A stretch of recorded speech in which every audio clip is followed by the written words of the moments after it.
Assalamualaikum warahmatullahi wabarakatuh. Halo guys, teman-teman mahasiswa se-Indonesia. Welcome to our podcast YMCC Talk. So, ini adalah podcast kedua dari kami ya. Sebelumnya kenalin juga gue Loren dan gue bakal nemenin kalian semua di episode kedua YMCC Talk. Pada episode kedua kali ini, kita akan membahas seputar event YMCC bersama Mas Wahyu Idi. Halo Mas Wahyu Idi. Halo Loren. Gimana kabarnya Mas?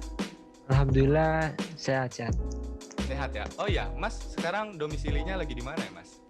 Saya sekarang lagi di Purwokerto.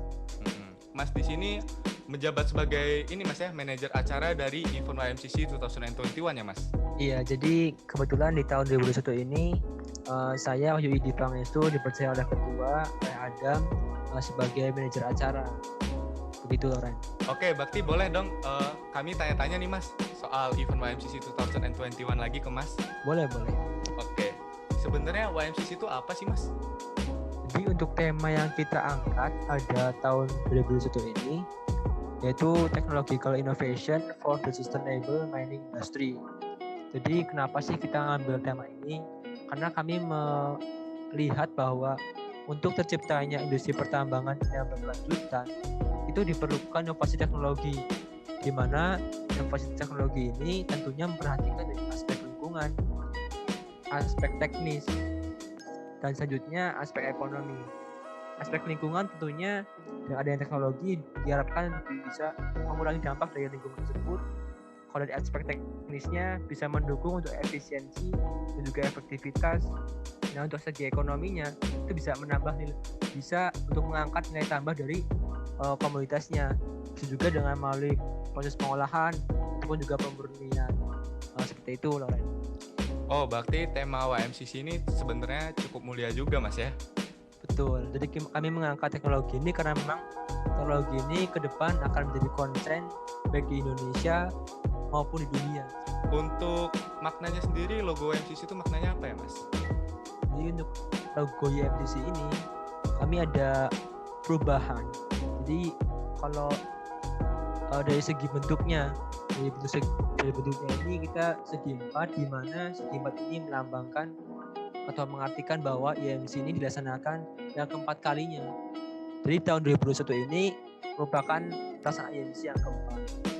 Nah, selanjutnya kalau teman-teman lihat di sini ada pengembangan YMCC dari segi 4 itu melambangkan bahwa YMCC yang keempat ini merupakan pengembangan dari YMCC yang sebelumnya tahun 2019.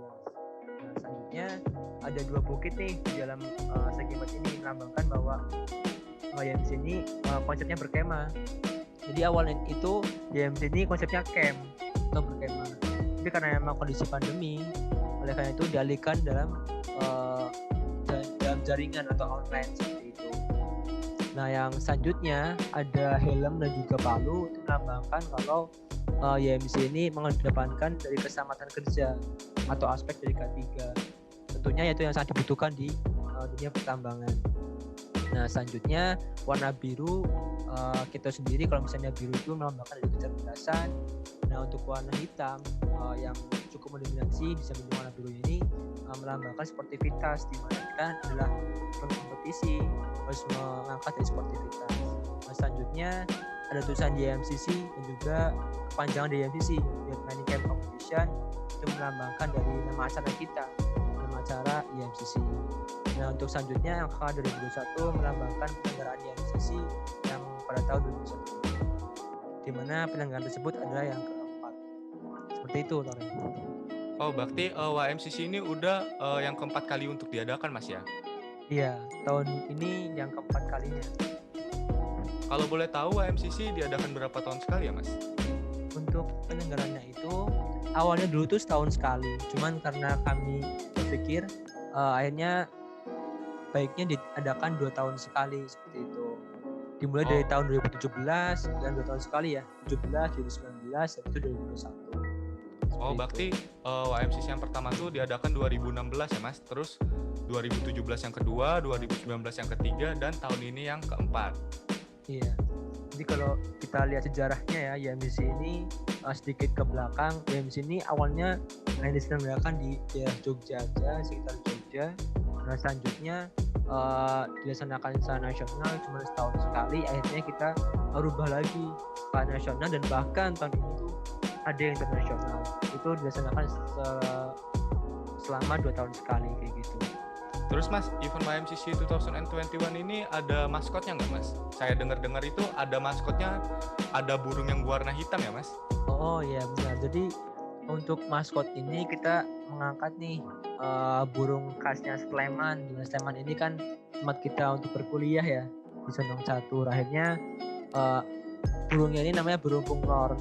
Burung punglor ini burung khas Sleman tadi, di mana kalau kita lihat logonya lagi ya, itu burung ini melambangkan dari kebebasan kita untuk berekspresi ataupun juga berinovasi gitu. Yang kedua dari segi warnanya nih, warna burung punglor ini kan dia orange ya, dia juga melambangkan kecerdasan.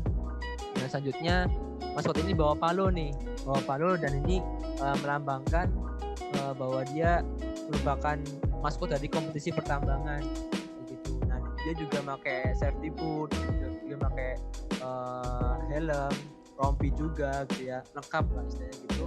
Ini melambangkan bahwa kita juga concern gitu dengan keselamatan kerja. Hanya kita menambang tapi juga kita memperhatikan dari keselamatan kerja.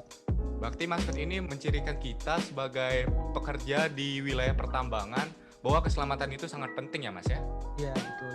Dimanapun kita bekerja, entah itu di lapangan maupun kita di ruangan, keselamatan kerja jangan diutamakan.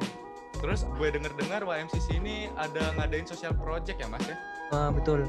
Jadi YMCC ini nggak hanya sekedar kompetisi, kita juga melihat dari masyarakatnya gitu.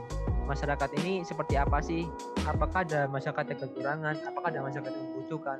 Oleh karena itu konsep dari society project ini kita mengabdi ke masyarakat sesuai dengan dasarnya kita. Di mana dasarnya kita adalah pengabdian kepada masyarakat, di mana itu merupakan tridharma dari perguruan tinggi. Jadi kita kembali ke tridharma perguruan tinggi, kita mengabdi ke masyarakat. Nah melalui program Sospro ini kita akan mengabdi ke masyarakat. Nah kebetulan ada 3 program yang kita rencanakan. Yang pertama yaitu program penanaman pohon. Penanaman pohon ini kita rencanakan di daerah Gunung Kidul, di mana di sana juga cukup gersang, cukup butuh pohon lah untuk misalnya menghijaukan daerah sana. Itu karena di sana juga sudah banyak penambangan juga gitu. Nah selanjutnya juga di sana kita juga akan membangun instalasi perairan. Kita lihat sendiri di sana juga ketika musim kemarau gitu ya, itu sangat kekurangan dari airnya, bahkan sampai mengimpor air dari luar daerah kayak gitu. Nah yang ketiga, kami juga merencanakan untuk membuat mushroom house, di mana mushroom house ini sebagai produknya sana, sebagai produk unggulan sana. Nanti kita juga akan ada pelatihan, ada pengembangan juga. Jadi nanti produknya mereka dijual, kita bantu pemasaran gitu. Harapannya dengan itu bisa mengangkat nilai ekonomi dan juga pendapatan dari masyarakat daerah Gunung Kidul tersebut.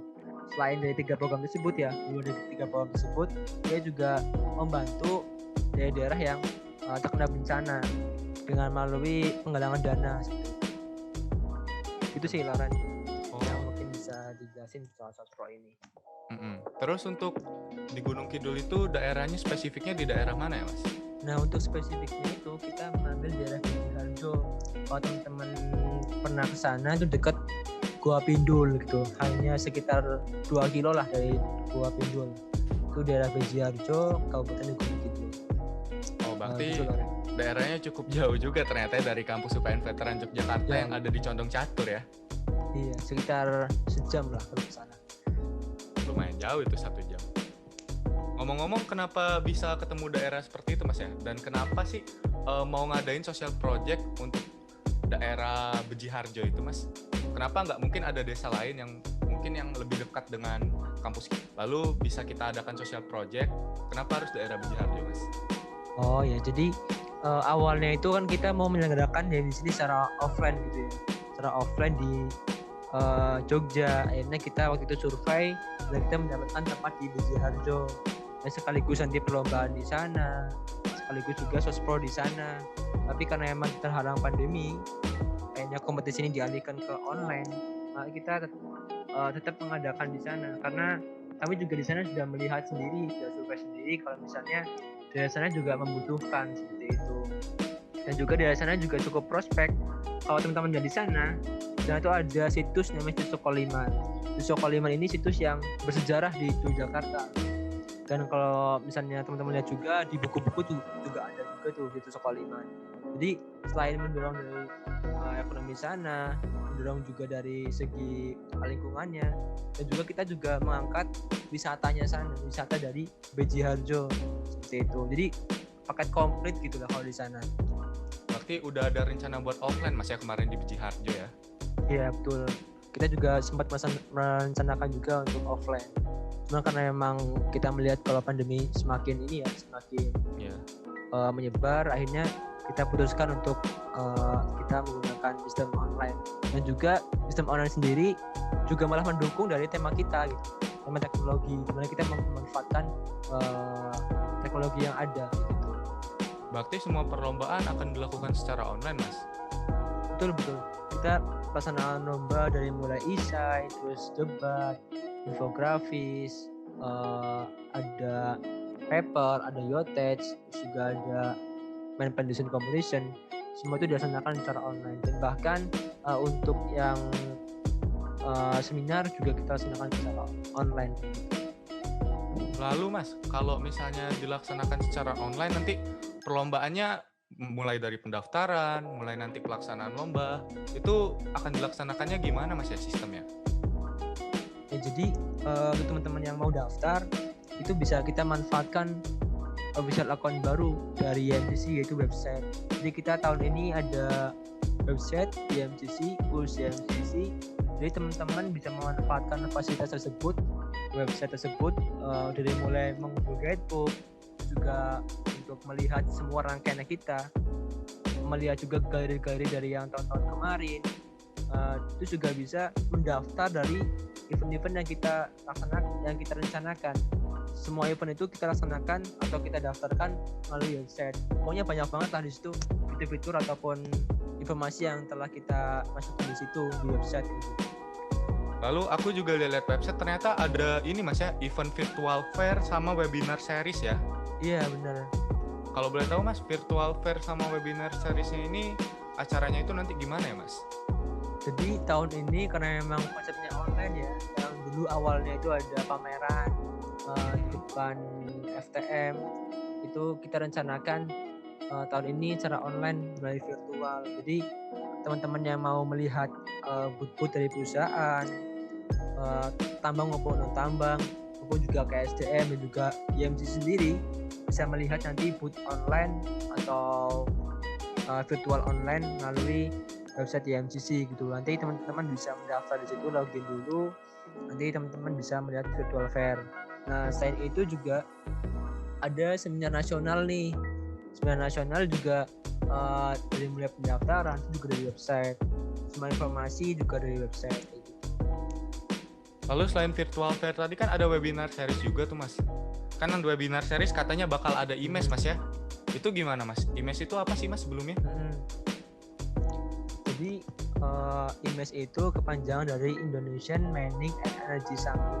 Jadi wadah bagi teman-teman untuk berdiskusi nggak hanya dari pertambangan, tapi semua jurusan geofisika, elektro, mesin dan lain semua yang berkaitan dengan tambang maupun dengan energi, silakan monggo ikut untuk IMES ini. Jadi IMES ini kita juga mengangkat tema-tema yang menjadi tema besar nasional gitu. Jadi IMES ini istilahnya seminar nasional, cuman kita berbasis dari online gitu. Dan untuk temanya masih kita rahasiakan ya. Nanti kita bocorin nanti kalau misalnya. Oh, berarti ini untuk temanya nggak bisa dikasih tahu sekarang ya Mas? Iya, betul. Lalu nanti untuk pesertanya Mas, baik itu dari virtual fair, baik itu dari lomba-lomba yang ada, baik itu dari webinar series, nanti pesertanya itu siapa aja Mas yang bisa daftar? Apakah mahasiswa selain dari teknik pertambangan, mungkin teknik geologi atau metalurgi bisa ikut bergabung? Boleh banget dari jurusan lain, geologi maupun semua jurusan itu boleh ikut. untuk event-event di MCC, kecuali dari event Management Design Competition, karena event Management Design Competition itu dikhususkan untuk mahasiswa teknik pertambangan gitu. Dan untuk event-event selain itu kayak isai, debat, poster, paper, yottage, maupun seminar nasional dan juga virtual fair, semua jurusan diperbolehkan ikut. Nggak ada persyaratan khusus tentang teknik pertambangan. Dan itu juga menjadi harapan besar kami gitu ya, seluruh mahasiswa di Indonesia bisa ikut bergabung di kompetisi MCC ini, karena ini kompetisi MCC ini kompetisi yang tambang yang salah satu yang terbesar di Indonesia, juga sangat banyak varian dari perlombaannya. Jadi teman-teman tinggal milih gitu, mau 1, mau 2, silakan aja diikutin. Dan juga hadiah-hadiahnya juga besar-besar gitu, nggak main-main gitu hadiah-hadiahnya juga. Berarti untuk harapan Mas dari pihak manajer acara terhadap acara YMCC 2021 yang akan digelar secara online tahun ini, apa itu Mas harapannya? Ya, jadi harapan saya ya selaku manajer acara, yang saya sebutkan, jadi teman-teman silakan bergabung gitu untuk bisa meramaikan partisipasi dalam kegiatan lomba ini. Itu harapan besar saya, teman-teman bisa ikut semuanya. Terus yang kedua juga harapan besar saya juga untuk acara ini juga bisa berjalan secara lancar gitu. Dari awal pendaftaran sampai penutupan nanti sampai closing bisa berjalan dengan lancar, tidak ada satu hal yang menghambat kayak gitu. Dan juga harapan yang lain dari teman-teman juga bisa mengambil manfaat dari misi ini, karena dari mulai Semnas maupun perlombaan, ilmu-ilmu yang didapat dari perlombaan tersebut maupun seminar tersebut bisa teman-teman aplikasikan, teman-teman juga jadi bahan diskusi lagi di kampus masing-masing. Jadi YMCC ini tetap hidup. Nah, nanti untuk kedepannya di tahun 2023 ditunggu juga keberlanjutannya gitu. Oke, berarti acaranya bakal lanjut lagi misalnya 2 tahun ke depan di tahun 2023. Iya, di sini semoga tetap berlanjut di tahun 2023. Amin. Oh ya Mas Bahyudi, berhubung dengan durasinya ini yang mungkin sudah cukup panjang nih, terima kasih banyak ya udah nemenin di podcast episode kedua kali ini. Makasih juga buat teman-teman yang udah menyaksikan dan mendengarkan podcast YMCC Talk di episode kedua. Bye-bye.